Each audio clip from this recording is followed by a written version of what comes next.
বংশী বটে নিয়ে গেল।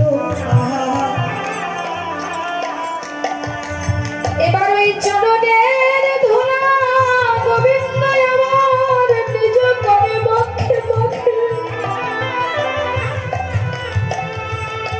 আমি যে কোন ভক্তের কাছে চরণ ধুলা চাইলে কেউ যে আমার সাথে দিতে চায় না।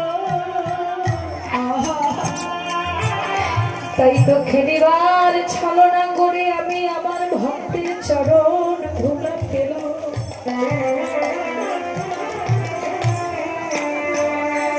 বৈষ্ণবের পদধূলি তাহে মন স্নান কেলি,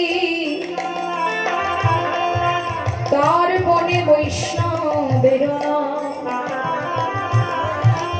আমার বৈষ্ণবের সৃষ্ণ তাহে মন মননিষ্ঠ মধ্যস্থ শ্রী ভাগবত পুরাণ। যদি কোন বৈষ্ণবের পদর হইতে বদনের সৃষ্ট প্রসাদ আমাকে দান করে আমি তাহাও গ্রহণ করিতে পারি।